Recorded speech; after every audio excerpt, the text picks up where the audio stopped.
On today's episode of Locked On 76ers, who has more pressure on them as we get closer to the start of the season for the basketball team? We'll dive into that next, right here, Locked On 76ers.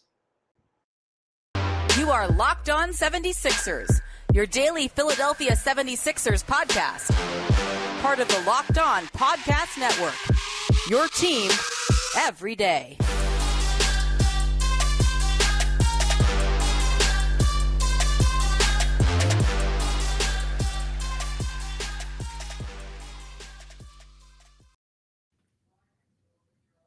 Welcome, you are Locked On 76ers. I'm Devon Givens from 97.5 The Fanatic Radio in Philadelphia, alongside my co-hosts and partner from the Inquirer.com, Sixers beat writer Keith Pompey. How was your weekend, Keith? It was great. It was relaxing, man. It was relaxing. It's funny, though. What I did is I have this one of our guest rooms. I had to, clean that thing out and do all this. So it was one of those, you didn't want to do it, but you did it. Gotta clean it. Your turn, Yeah. But Yeah. you know what it was? It was the room where I keep my sneakers and all that stuff in there. Go. So I had to reorganize it, on those. Yeah. You can't put it on. You can't put it on your wife and your kids, nothing like that. You got to do that yourself. So yeah, get in there and clean it out. Everybody, thank you for making Locked On 76ers your first listen every day. And on this Monday, remember, Locked On 76ers is free and available on all platforms, including YouTube, right here on Locked On 76ers. And Keith, we got to talk about expectations, but pressure on who has the most pressure for this upcoming season for the 76ers. We'll get into that later on. James Harden turned 33 over the weekend. And as he turned 33, the videos are out there. He's throwing cakes out off the boat. And he's also getting a big birthday gift. And we need to talk about the biggest birthday gift. Great idea by you, as we were going to talk about it. Anyway, let's flip it a little bit. Let's talk about the biggest gift that you ever had. But before we get to there and before we get to anything else, let's start off with the who has the most pressure, Keith, on them this season. You go first. I'll go after that. And, of course, we'll get the comments from the listeners, the viewers, and from them later on. But for this upcoming season, we know where the expectations are. Top 5 seed, top 4, we think. And, again, big off season where they've improved the team. We both believe that. So who has the most pressure on them? I think it's James Harden. I mean, I do. I know that some people might say, what about Joel Embiid? Because he is the franchise player. And then there's other people might say, but what about the coach, Doc Rivers? Because, it's one of those things where the expectation now is that they have a pretty good roster and that they should make it out of the second round by most people. Some people think that, right? To me, it's James, and then Doc is number 2. And the reason why it's James is because, when you look at it, James was the guy that the 76ers went out there and got that gave Joel Embiid some help. He wasn't his normal self last season.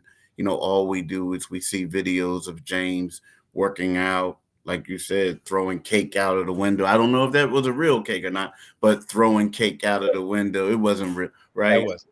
No. Yeah, it was like, because I can't see somebody, like that now. So anyway. But it litter into the water wherever they were. Yeah. So the thing is one of those things where you look at it, I think the pressure's on him. They got in. Now I know he took less money, but he did that so they can get PJ Tucker and Daniel House, right? But I feel like the pressure is on him because all this work that he's putting in, if he doesn't show up and be the same James Harden that he was years before, they're not going to go far. And I feel like they got the pieces in place, guys who can stretch the floor, great defenders, guys who made him a great player, helped to make him a great player when he was in Houston. So I feel as if the pressure is on James Harden this year, more so than anyone else. And that's a fair one. And that's the thing about when you don't make it past the second round in 5 seasons, and then you go make a trade like this one for James Harden, last trade deadline, and you still don't advance, where it seemed like you had a favorable matchup against albeit the number 1 seed in the Miami Heat, but matchup-wise, you saw that they could have done some damage if Embiid was healthy and if James Harden played a little bit better with the supporting cast. But that's just how it goes when you are supposed to be a better team. So, and I'm going to lean Doc Rivers, and I'll lean Doc Rivers for this reason, because he was brought in here when they let go and moved on from Brett Brown to get this team past the second round. Now, even if you want to talk about, well, maybe Doc Rivers didn't have a good enough team like Brown had in the past, but he was the number 1 seed in the playoffs a year ago, and they did not. They lost to a 5 seed in the Atlanta Hawks. They lost to a 5 seed in the Atlanta Hawks, and they went on to the Eastern Conference Finals when you were the better team. And yes, there's blame to go all around, from Ben Simmons to Joel Embiid, Tobias Harris, all of these players that were there before, but he did not get them past that. Then you go to this year, same deal, did not get them past that. And I understand COVID is for everybody, so that's not even an excuse for anyone in the league anymore, because that's something that's normal at this point that we have to deal with and address. And then there's the other factor of just the rumblings of, does he even want to be here, or his name being attached to the Los Angeles Lakers when their job was opening up, and him potentially being maybe, interested in that as well, just like they were interested in him, but he ultimately stayed here. And his job would just simply be on the line here in Philadelphia, I think, if they didn't get past the second round again. So I think there's a lot of pressure on Doc Rivers, and did the young players not developing on this team, albeit one in Jaden Springer, the first rounder, or second rounders with Isaiah Joe, Paul Reed, Charles Bassey, or were they not developed enough because you didn't play them in the regular season to see if they could actually do something to be ready in the postseason? So I think there's a list of things for Doc Rivers, why I choose him as the one with the most pressure, because in the end, James Harden can opt out and, yes, make his own decision on leaving. He can opt in and stay another year. He can opt out, extend his contract, whether we like how it will be done or not long term. He has control of what happens. Doc Rivers has control based on how the team plays and what the end results are for this basketball team. But if it doesn't work out, he was never Daryl Morey's choice. And he could just simply be moved on from, go get his guy, try one more time with someone else. Doc Rivers is the one that's going to have to be shipped out. Daryl Morey is the one that's going to be safe because, hey, he was never really my coach. I now have my coach who I want, and then the pressure will then be on him after making the decision to move on from Doc Rivers. So your James Harden one, of course, is a really, really good one. And I think that Doc Rivers, my choice, also has a lot of pressure on him this upcoming season. Yeah. I mean, that's a valid point. And actually, it was one of those things where like I said, there's no wrong answer. There's no wrong answer. But to me, I feel like if James Harden doesn't come back and play at the level that people expect, or he expects to, if he comes back and plays at the level he played at last year, you can't really blame Doc. That's when you start blaming other people, because at that particular point, that's when you got some serious problems. And I hate to say it, you can't blame the coach on that one when a player is declining like that. Okay. No, listen, fair points. But again, when you are a second round exit for 5 years of the 4 of the 5 years, and you are expected to get out and get past that, everybody's on notice. And we just happen to choose 2. We might get some responses on here on YouTube. We might get some responses on our Twitter accounts that just state that it's someone else. It could be Joel Embiid. It could be Tobias Harris. It could be Daryl Morey, whoever. But we chose those 2 for ours. So feel free to let us know how you guys feel, or our Sixer fans you feel, on social media, however you can respond to us, and we'll take a look at those. But on the other side, Keith, before we get to the cake and the money and all that of turning 33 and celebrating your birthday like I've never celebrated, there was another video of a player, Matisse Thybulle. You talked about it earlier in the summer, of him working out and him getting better.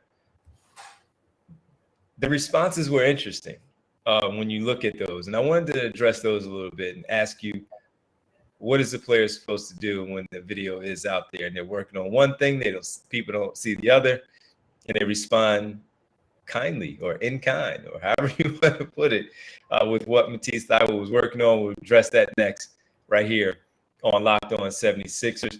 But as we step away for just a second, I do want to tell you about driving how you're supposed to drive, driving sober. And it's never okay to drive stoned, if you will. If you feel different, you drive different, you drive high, you get a DUI. It's never okay to drive stoned. You put yourself and others in danger.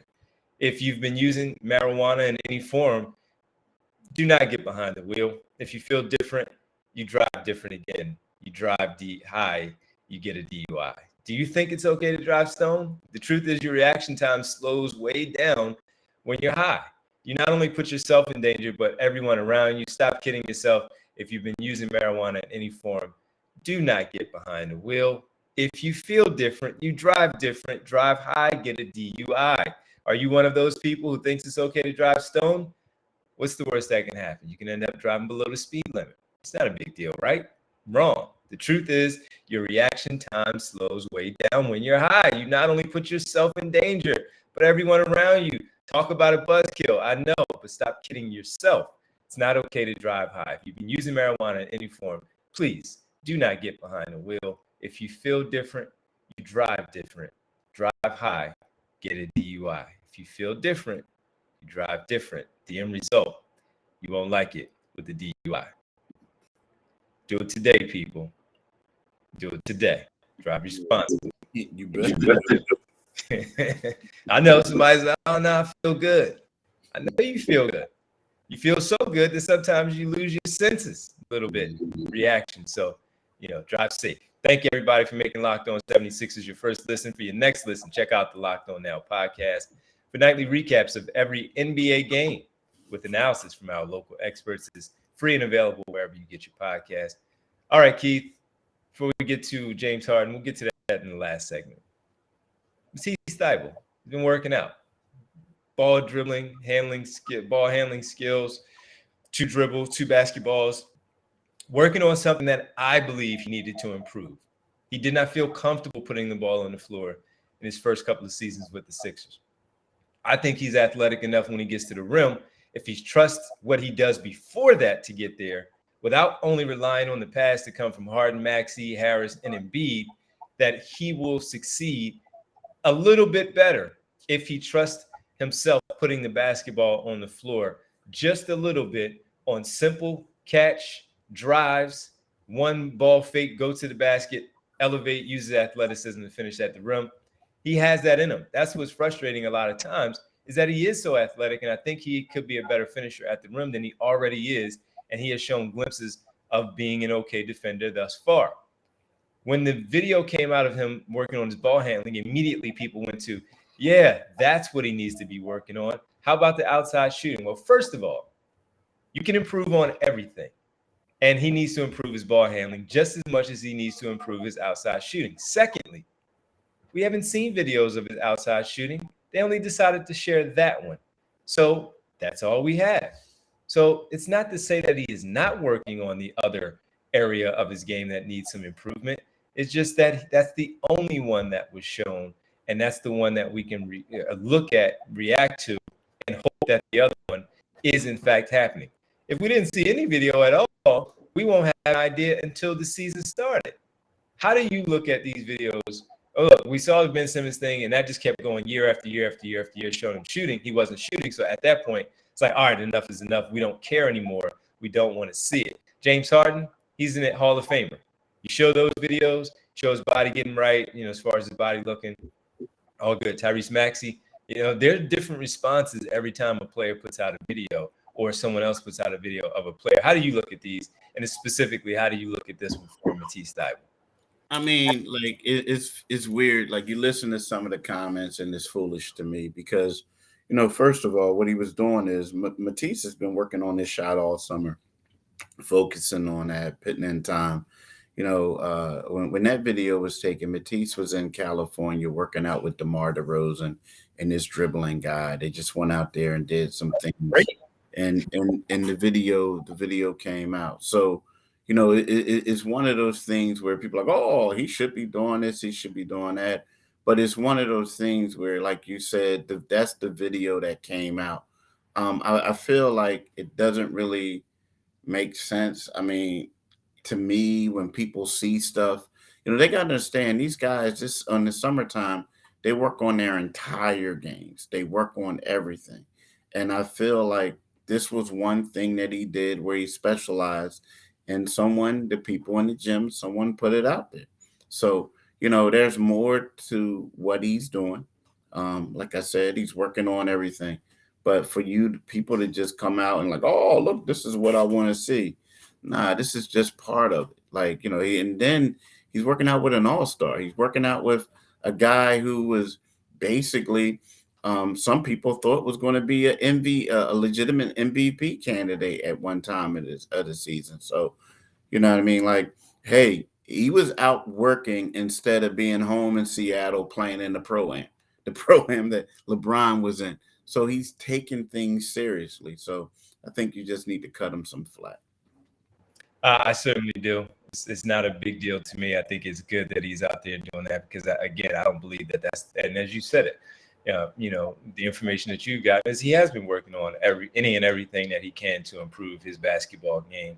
And that's just something that when you don't do something – and he let me down. He let me down as a viewer, as a fan of his game. He let me down towards the end of the season with how everything played out. But it's a new season. He's out there working, and that's all we can ask for from Matisse Thybulle, and hope it translates to the regular season. Just wanted to throw that one in there, get that in. Keith, we come right back. Let's talk about James Harden and his birthday, turning 33, as you made him the player with the most pressure on him for the upcoming season. No pressure this weekend, man. It was his birthday. He's celebrating in a big way. We'll talk about it next right here, Locked On 76ers. Welcome back to Locked On 76ers. Keith Pompey, Devon Gibbons with you on a Monday as we count down the end of August, Keith. It's the end of August, man. Getting to September. I know, right? Let's do it, man. Let's do it. No, I want more August. You do? Yeah, I want the summer, man. I don't want to get back to the fall and all that stuff. Kids going back to school and all of that. My kid is enjoying the summer. She's got to go back Thursday. She's not happy about it. You know what I mean? Mm-hmm. She goes back for one day, right? They go back Thursday and they come back the day after the holiday. Yeah, Friday, exactly. I was like, oh, man. But, yeah, she's back Thursday, and she's not thrilled. She's a great student. She's just not thrilled. She just wants the summer to continue and keep going a little bit. But, yeah, for the summer, James Harden celebrating his birthday over the weekend, Keith, and he threw a cake off the boat. We both believe that is not real. Not real. But the big one was, after all the videos and the photos that we've seen, Michael Rubin there, others, his famous rapper friends that he's got there, and people might overreact. Where's his teammates? All the teammates don't have to be there. They don't have to love each other off the floor. All they get together on the floor and respect each other. That's all that matters. But the big thing was the video that came out that his friend, Lil Baby, who we see him with quite a bit since his Houston days, and still even to this day, we've seen him at the Sixers games as well, gifted him, how much was it? $250 million? Yeah. Well, not $1 billion. I think it was $250,000. 250. Right. Yeah, a quarter. All right. Yeah. Sorry, $250,000. Yeah. I wish somebody could gift me $250 million or $250,000 too. So $250,000. All right. Give me 2,500. And of course, they do it so casually. They make a lot of money. They're in this together. They get along very well. But what's the biggest gift you ever got from anybody? Does it have to be one of your close friends like that? One of your male friends? Well, let's talk about male friends. All right, go for it. It's weird. Like I want to say the biggest gift that I probably got as an adult with my buddies might have been like we all go out or something and somebody may pick up your meal or something like that, or get you a double shot or something. You know what I mean? Like and that's for me. I don't know. Like I don't know that I've ever had a dude, one of my male friends who like gifted me $250K. You know, I just never had that, and I don't think. And first of all, I know I haven't had that, but I don't even know if a guy gave me. I don't know. I just don't. I don't know. I've never. I mean, here's the thing: when you got two rich guys, and they can, especially James, a guy that's, it's kind of like going shopping for He's wealthy. a wealthy. It's like, but it's kind of like going clothes shopping for like a lady who has everything, right? Or a person who has everything. So sometimes what you do is you just say, hey, look, I'm gonna give them money, and what they do is they take this money and they go out there and they buy whatever they want with it. You know what I mean? So maybe that's what they're doing. You know what I mean? Right then and there, like, hey, look, James has everything. I don't know what he wants. Let me go ahead and just give him some cash. Who knows? What are you supposed to get? Somebody who has wealth upon wealth upon wealth. Pretty good with his money, I'd imagine. James Harden, never heard anything where he wasn't, doing okay. So, yeah, what do you get? You can get creative, and I'm sure he has. Maybe he's bought him a Rolex before or something like that, right? We see where guys, let's say a running back leads the NFL in rushing, they reward their offensive lineman with a Rolex or an expensive designer bag, right? Something like that, or PlayStations. All of them get a PlayStation. And we see these things. We see the NBA players where they leave stuff for guys a lot of times, but a lot of times that's also them working with a specific company, and they just say, hey, can you give me these? Can you just personalize it and have their names on it? Something along those lines. But yeah, I think the most expensive I've gotten from one of my closest friends, and I'll just tell you straight up, my closest friends, I have really a circle of 4 from my guys that I grew up with. I have a circle of 4. Mm-hmm. I've known them dating all the way back to 8 years old. So these are my guys. Mm-hmm. These are like my daughter's uncles. They call them uncle because that's how they grew up, right? Not just my brother, who of course is their uncle, but these are my 4 guys in my circle. Then I have my extended, where my cousins, I don't count them. I have my 3 main cousins, my guy cousins that are people. So I think though the most expensive will probably be when one of my guys, back in the day when the authentic jersey craze was big, while I didn't wear them, my favorite point guard was Andre Miller. And I think it was after year 2 with the Cleveland Cavaliers, he bought me the authentic black Andre Miller Cleveland Cavaliers. Dope. I still have it because it's my favorite point guard. Obviously, I didn't root for the Cavaliers or anything. I grew up in Philadelphia, and all the Philadelphia teams were my squads. That was the most expensive. So that was over $200 something. How old were you back then, though? Wow. I mean, you think the craze was like what? Late 90s? Yeah, so you might have been. Yeah, So I was in my early 20s. Yeah. Like just college, early 20s. Yeah. Yep. Yeah. So that's the one that jumps out to me. Yeah. That's the one that jumps out to me. That's the only one that I can think of. I mean, we've all especially when you just out with I got this one, we got this one, right? Everybody takes turns and you pay for it. But as far as a gift, I would probably say an authentic black Cleveland Cavaliers Andre Miller jersey, which I still had. That's a nice one. That's a nice one. You should have told him once Andre Miller was traded to the Sixers. Oh, well, no, was he with the Cavs before he was with the Sixers? No, he was with the Denver Nuggets. Okay. That's where Iverson was traded for him. Yeah. Okay. All right. Okay. All right. Okay. I'm about to say, like, we're going to flip flop, right? You know what I mean? Like, yeah. So that's the one for me. But never $250,000. Nah. That would be nice. That would mean life is good. I wonder if you got to pay. Someone said you got to pay taxes on that. So let's see. Because the gift? Yeah. Well, I don't know. Huh?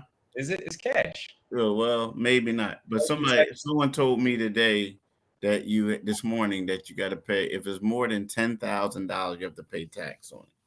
So who knows? Who knows? Who knows? I mean, I don't think I got to worry about that. Right? You can afford it. Yes. Yeah, yeah. Yeah, no doubt. But listen, man, thanks again. Glad you had a great weekend. Appreciate you always on a Monday. Thanks for making everybody Locked On 76ers your first listen every day. We'll talk to you on Wednesday. Now make your second listen Locked On NBA, where Locked On experts are covering the biggest stories around the NBA every Monday through Friday in less than 30 minutes. It's free and available wherever you get your podcast. Keith, you let everybody know where they can find this stuff. Like where my man said, wherever you get your podcast for Locked On NBA, you can go to the same places and get Locked On 76ers podcast. But you can also follow us on YouTube at our YouTube channel, Locked On 76ers.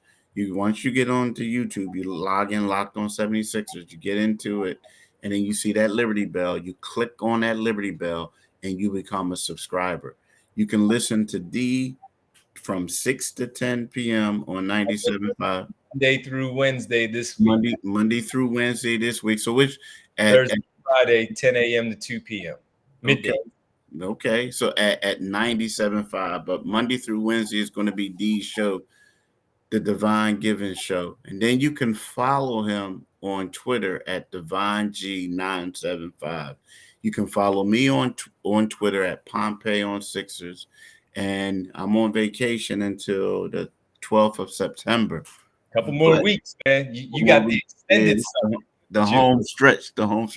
But you can go to Enquirer.com and read about the Sixers coverage on Enquirer.com.